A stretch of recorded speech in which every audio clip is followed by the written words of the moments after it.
Most people hear Pakistan and stop there. They picture risk, politics, and headlines. But that is not the full story. Not even close.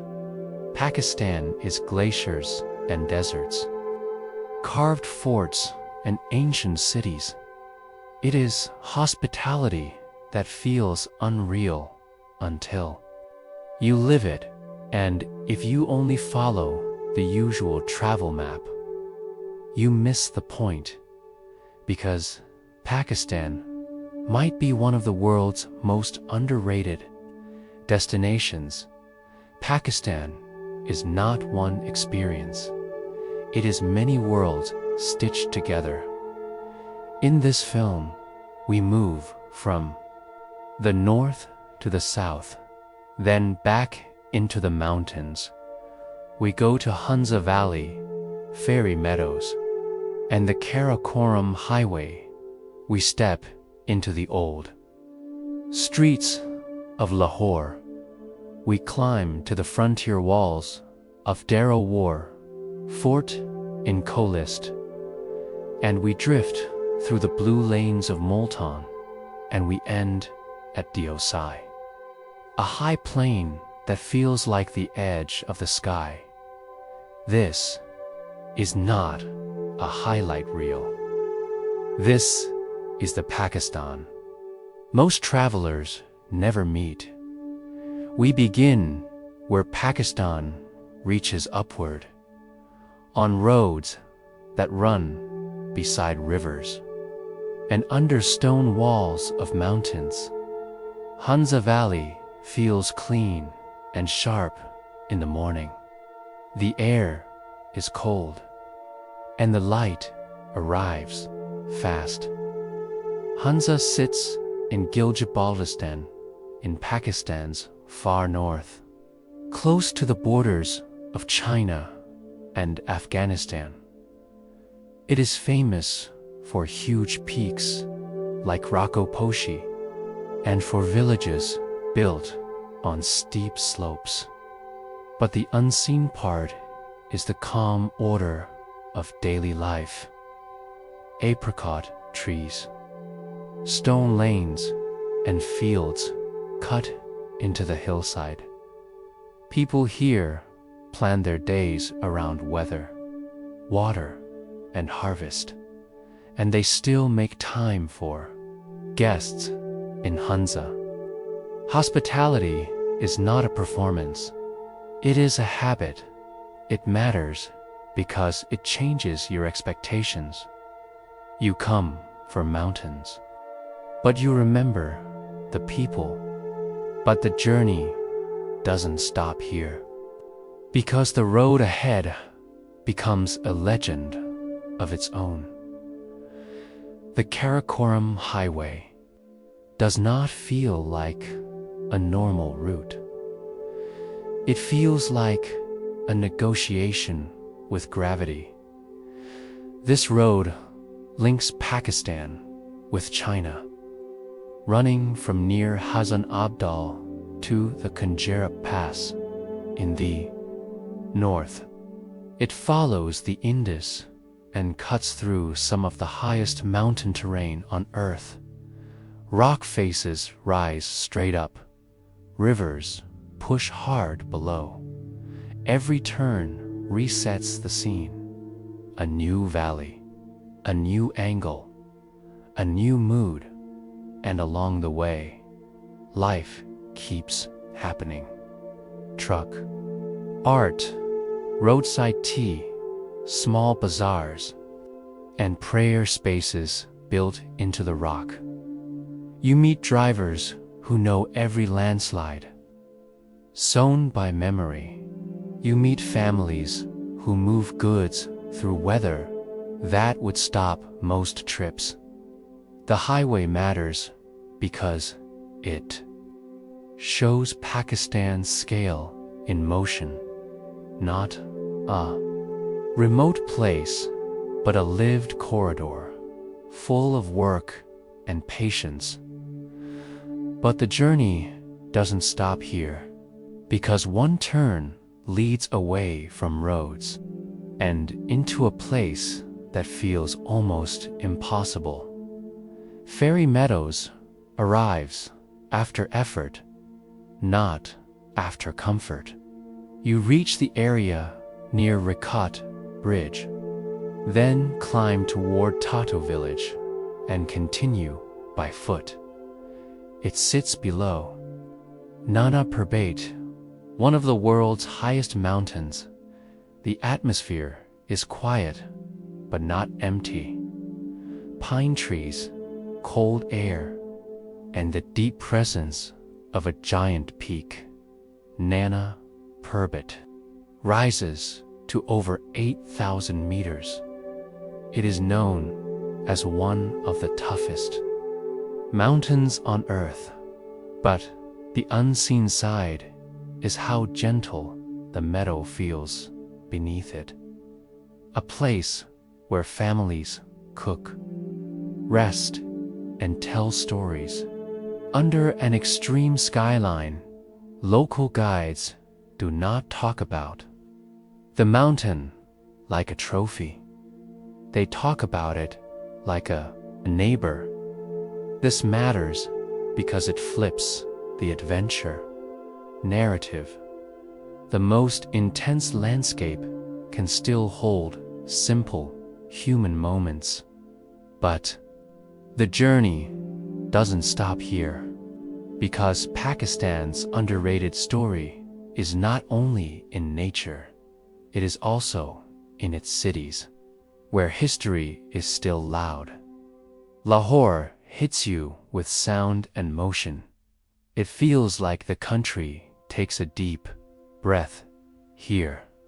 This city is the cultural capital of Punjab, near the border with India. It is known for Mughalira landmarks, food streets, and a deep tradition of art and poetry. In the old city, space gets tight.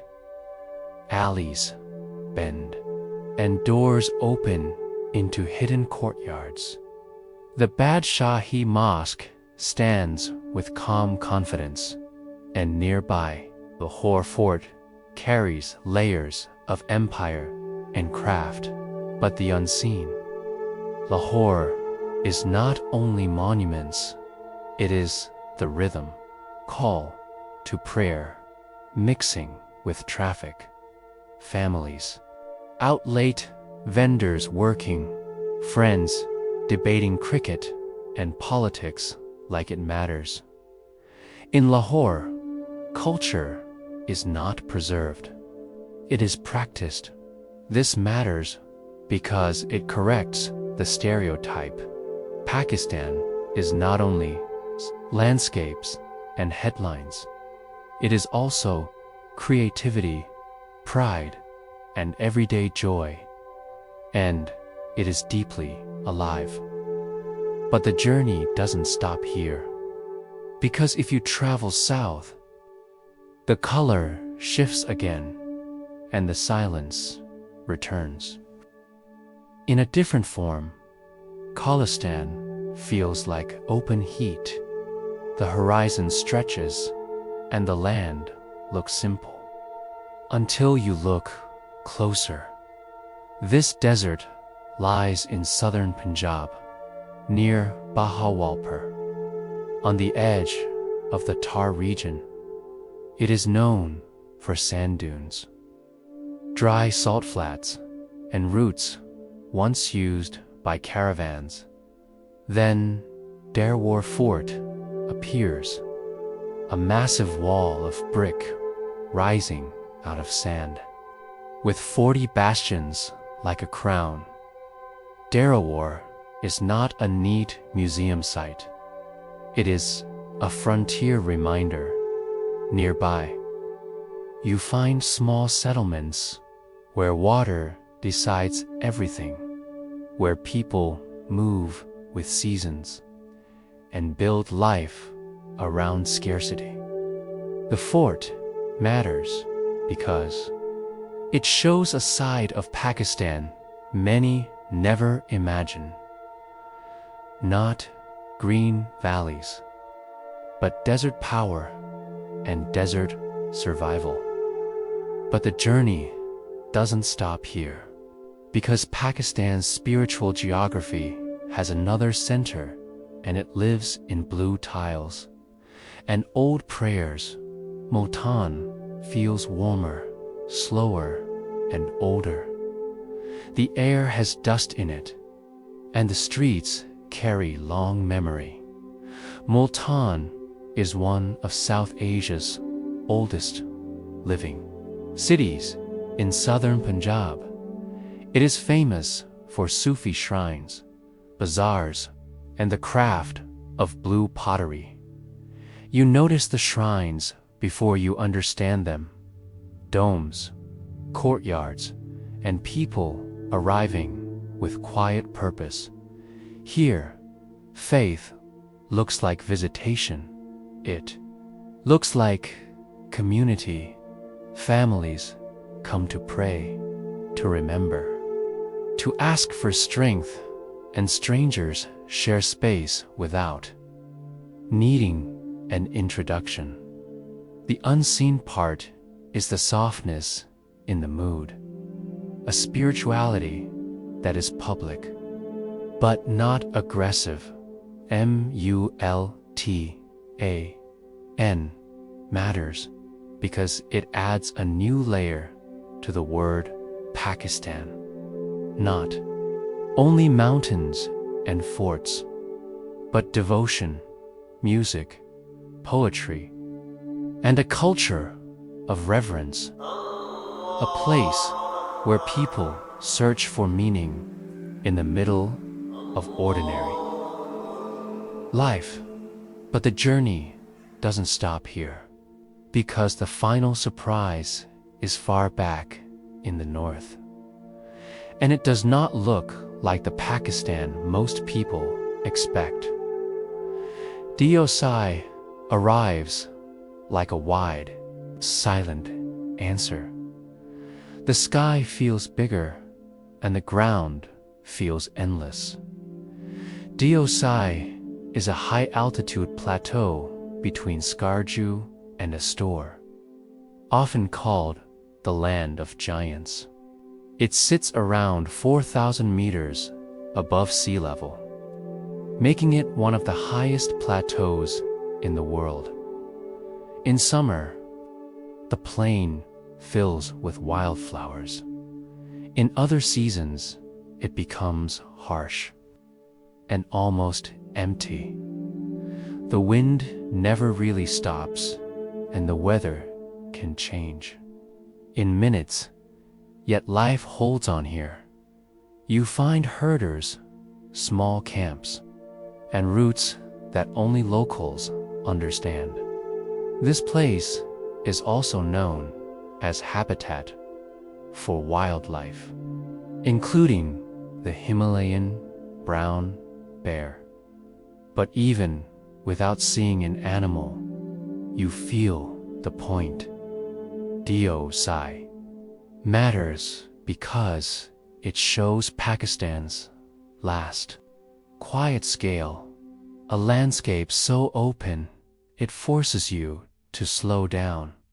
And in that slowness, you realize why this country is underrated. It is too large, too diverse, and too misunderstood to fit into a single story. But the journey doesn't stop here, because the peak moment of this film is not a city and not a fort. It is a single road and a single realization. The emotional high point comes back on the Karakoram highway, near the meeting of giants, where mountains, rivers, and borders all seem to press together. You stop, and the sound changes. Water below, wind above, and very little else. This region holds the collision zone of great ranges, The Karakoram, the Himalaya, and the Hindu Kush all come close in northern Pakistan. That is not a travel slogan. It is a real geographic fact, and you feel it in your body. Here, distance becomes more than kilometers.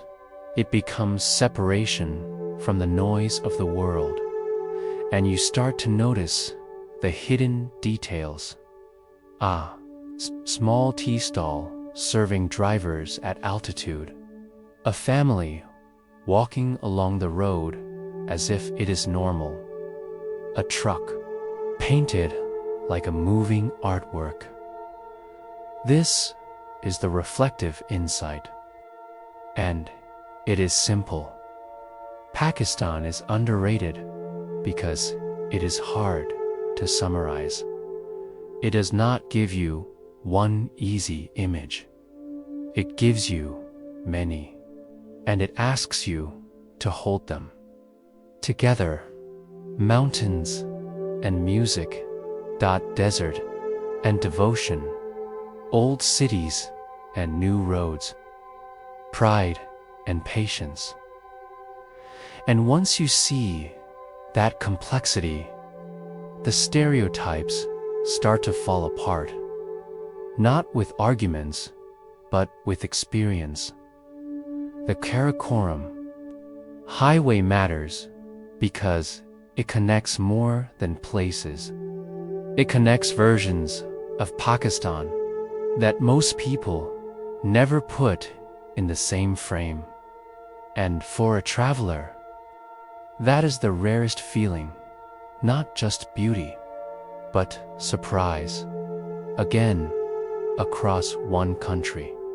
But the journey doesn't stop here, because now we return to the question we started with. Why is Pakistan still overlooked?